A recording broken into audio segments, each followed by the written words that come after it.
할렐루야. 3월 16일 토요일 원포인트 큐티 가운데 오신 여러분들을 주님의 이름으로 사랑하고 축복합니다. 오늘 하나님께서 우리에게 주신 말씀은 잠언 26장 1절에서 12절까지의 말씀입니다. 잠언 26장 1절에서 12절까지의 말씀 다같이 한 목소리로 함께 읽도록 하겠습니다. 미련한 자에게는 영예가 적당하지 아니하니 마치 여름에 눈 오는 것과 추수 때에 비 오는 것 같으니라. 까닭없는 저주는 참새가 떠도는 것과 제비가 날아가는 것 같이 이루어지지 아니하느니라. 말에게는 채찍이요 나귀에게는 재갈이요 미련한 자의 등에는 막대기니라. 미련한 자의 어리석은 것을 따라 대답하지 말라. 두렵건대 너도 그와 같을까 하노라. 미련한 자에게는 그의 어리석음을 따라 대답하라. 두렵건대 그가 스스로 지혜롭게 여길까 하노라. 미련한 자 편에 기별하는 것은 자기 발을 베어버림과 해를 받음과 같으니라. 저는 자의 다리는 힘없이 달렸나니 미련한 자의 입의 잠언도 그러하니라. 미련한 자에게 영예를 주는 것은 돌을 물매 매는 것과 같으니라. 미련한 자의 입은 잠언은 술 취한 자가 손에 든 가시나무 같으니라. 장인이 온갖 것을 만들지라도 미련한 자를 고용하는 것은 지나가는 행인을 고용함과 같으니라.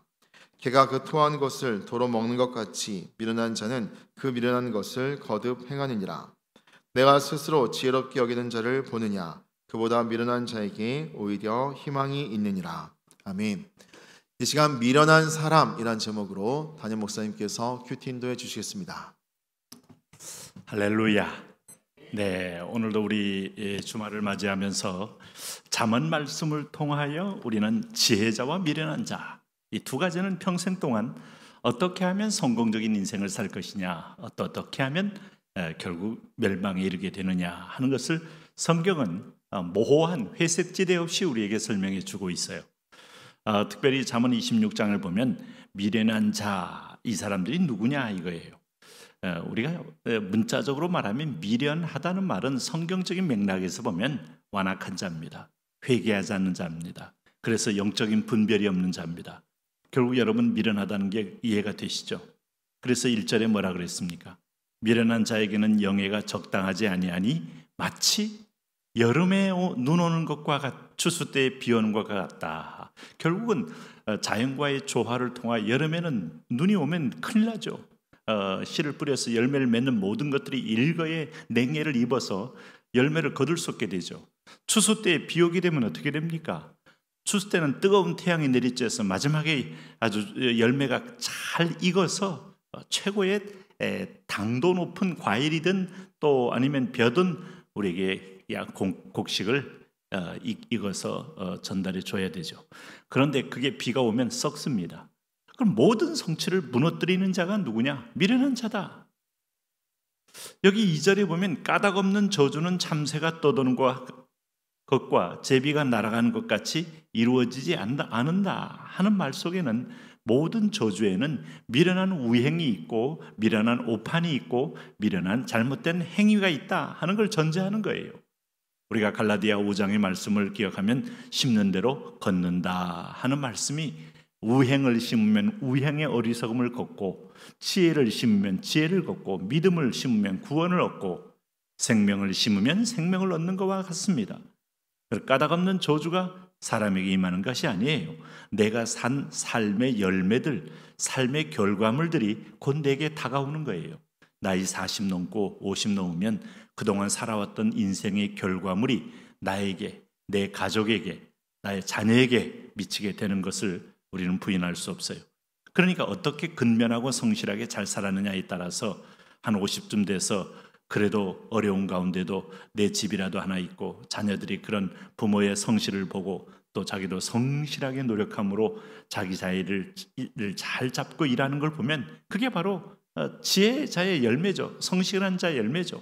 아버지가 날마다 한량이 돼서 아침부터 나가서 빈둥빈둥 놀고 다니고 그리고 공원을 기웃거리고 다니면서 집에 와서 밤새 내라 자녀들에게 아주 폭언을 하고 한다면 그대로 고스란히 열매 없는 그야말로 추수 때 비를 맞을 수밖에 없는 인생으로 끝날 수 있다는 건 너무 잘 알지 않습니까? 그래서 이 미련한 자를 위해서 적절한 부모가 아이들을 위해서 매를 아끼는 것은 아이를 사랑하는 것이 아니라고 잠언은 권면합니다. 그런데 미련한 자에게도 필요는 신상필벌이 필요하다. 3절 보세요.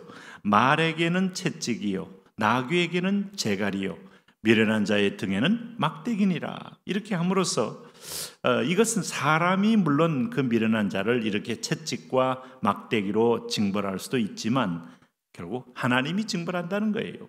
여기서 사람의 IQ를 얘기하는 게 아닙니다. 지적 수준을 얘기하는 게 아니에요. 결국은 인생의 근본, 사람의 본분 이런 것들을 전혀 깨닫지 못하고 그저 어설프게 교만하여 좌행자재하는 자의 어리석은 인생 앞에는 하나님이 채찍과 막대기로, 인생 막대기와 사람 채찍 들어보셨죠? 사무엘에서 말씀하고 있는 거, 그게 기다리고 있다 이 말입니다.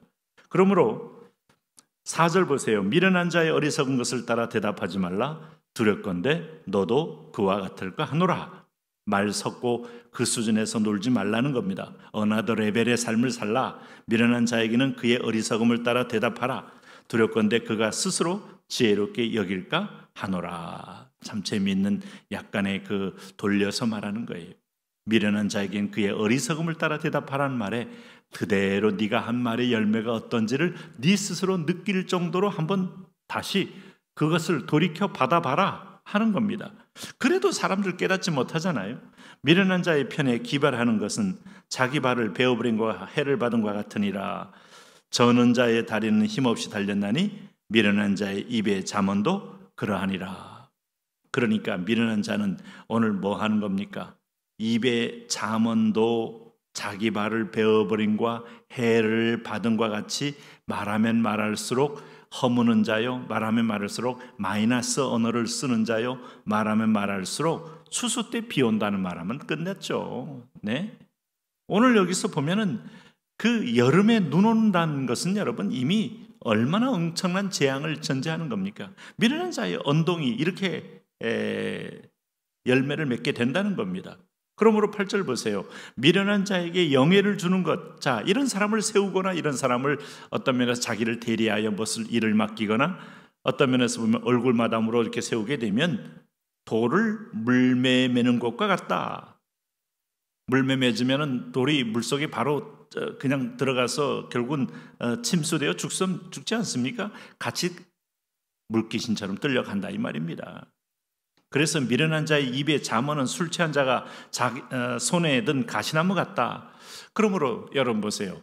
회사에 있어서 좀 부하 직원이나 아니면 자기를 도와주는 사람들이 말이 거칠어요. 오는 사람을 빡빡 성질을 내고 좀 귀찮으면은 내가 여기 누군데 나한테 이런 일이 당신이 외부에서 와서 시키오 하고 있으면 그 사람들이 고개를 돌리면서 절레절레 하면서 욕을 하고 가지 않겠어요? 결국 사장 욕을 먹히는 거예요? 주인 욕을 먹히는 거예요?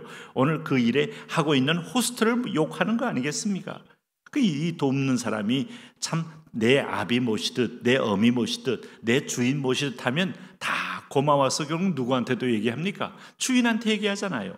그러니까 주인이 직접 자기에게 시키지 않았다고 그것도 모른 채 오히려 자기가 주인 노릇하면서 내가 여기 무슨 일하는 사람인 줄 압니까? 하고 소리만 지르고 다녔다 보세요. 미련한 자의 입에 잠언은 술 취한 자가 자기 손에 가시나무 든 것과 같다 하는 말과 똑같고, 이런 것을 미련한 자를 고용하는 것은 지나가는 행인을 고용한 것 같다 하는 말이 결코 틀린 말이 아니죠. 자, 우리는 여기서 미련하다는 말은 단순히 이런 어떤 면에서 사람 대하는 인간관계, 또 인생을 보는 인생관, 또 자신을 보는 자기관, 이런 것들과 직결되어 있다고 말하지만 본질적으로는 대신관, 하나님을 어떻게 생각하느냐, 하나님을 어떻게 아느냐가 결국 그 뿌리 속에 있다는 거예요. 그러므로 여기 11절에 개가 그 토한 것을 스스로 먹는 것 같이 미련한 자는 그 미련한 것을 거듭 행한다 하는 말 속에서 오늘 이 미련함의 실체가 뭔지를 그대로 드러나고 있습니다. 개는 토해놓고도 그것이 토한 건지 모르고 그 음식 찌꺼기가 몇 개 있는 걸 보고 다시 먹는 것과 똑같은 어리석은, 그저 더 이상 진전이 없는, 더러운 것을 더러움으로 분별하지 못하는, 우리가 믿으면 영광에 이르러야 되고 사람다움이라면 시온이 열려야 되고 영안이 열려야 되고, 이게 사람의 정체성이에요. 그런데 인간이 하나님 앞에서 우둔하고 어리석으니까 결국은 스스로 망하는 길을 간다는 게 이런 뜻입니다. 그러므로 12절 보세요. 내가 스스로 지혜롭게 여기는 자를 보느냐? 그보다 미련한 자에게 오히려 희망이 있느니라.